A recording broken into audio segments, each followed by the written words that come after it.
Pernahkah kamu bertanya, mengapa manusia rela bekerja seumur hidup hanya demi selembar kertas? Kertas itu tidak bisa dimakan, tidak bisa ditanam, tidak bisa dipakai membangun rumah. Kalau dibakar, ia hanya menjadi abu. Namun, seluruh dunia mempercayainya. Mengapa? Jawabannya dimulai lebih dari 1000 tahun yang lalu.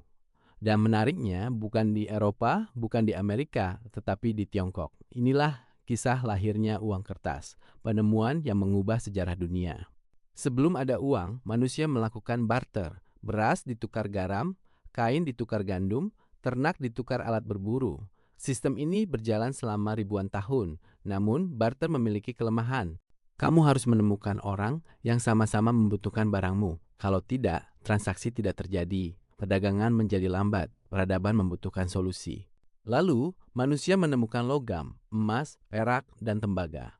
Logam lebih tahan lama, lebih mudah dibawa, lebih mudah dihitung. Lahirnya uang logam mengubah dunia. Perdagangan berkembang pesat. Kerajaan menjadi lebih makmur. Pasar semakin ramai. Semua tampak sempurna. Sampai akhirnya, masalah baru muncul. Bayangkan, kamu adalah seorang pedagang sutra. Hari ini, kamu menjual seluruh daganganmu. Keuntunganmu sangat besar, tetapi semua dibayar menggunakan koin. Bukan puluhan, bukan ratusan, melainkan ribuan keping, semuanya harus kamu bawa sendiri. Semakin kaya, semakin berat bebanmu. Bahkan, ada pedagang yang harus menggunakan kereta hanya untuk membawa uang. Belum lagi, ancaman perampok yang selalu mengintai. Saat itu, membawa uang sama berbahayanya dengan membawa emas. Perdagangan mulai melambat bukan karena barangnya, tetapi karena uangnya. Lalu, muncullah sebuah ide yang sangat sederhana, namun sangat revolusioner.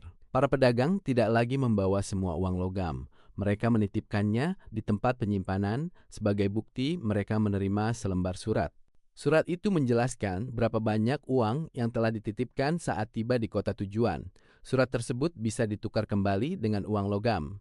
Sekarang mereka hanya membawa selembar kertas, bukan lagi karung penuh koin. Perjalanan menjadi lebih ringan, lebih cepat, dan jauh lebih aman. Sistem ini muncul pada masa dinasti Tang, sekitar abad ke-7.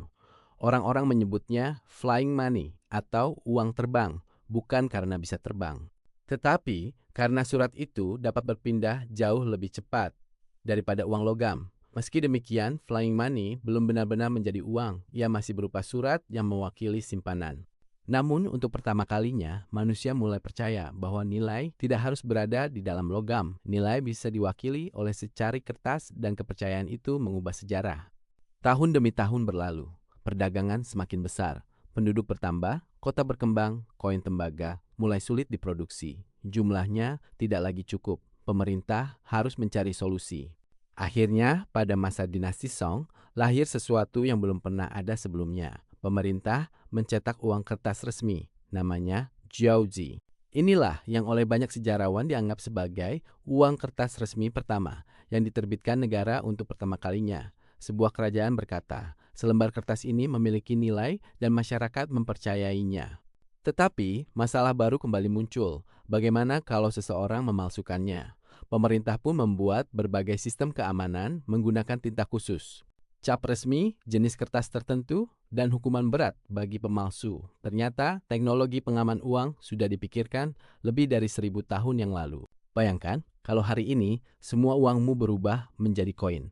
Untuk membeli satu mobil, mungkin kamu membutuhkan beberapa karung logam. Untungnya, seseorang 1000 tahun lalu memiliki ide sederhana yang akhirnya mengubah dunia. Awalnya, banyak orang tidak percaya bagaimana mungkin kertas lebih berharga daripada logam. Namun perlahan mereka mulai memahami. Yang berharga bukan kertasnya, melainkan kepercayaan. Selama masyarakat percaya, kertas itu bernilai. Ia akan digunakan sebagai uang. Konsep inilah yang kemudian menyebar ke berbagai wilayah melalui jalur perdagangan dan hubungan antar kerajaan. Berabad-abad kemudian, bangsa-bangsa di Eropa mulai mengembangkan sistem uang kertas mereka sendiri.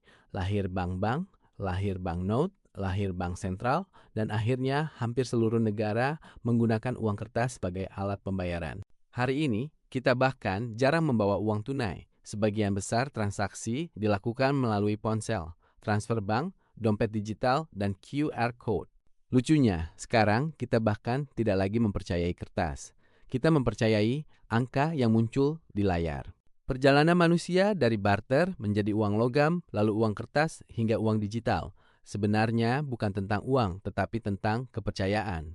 Karena selama manusia masih percaya, uang akan tetap memiliki nilai, apapun bentuknya. Saya UCL, sampai jumpa di cerita berikutnya.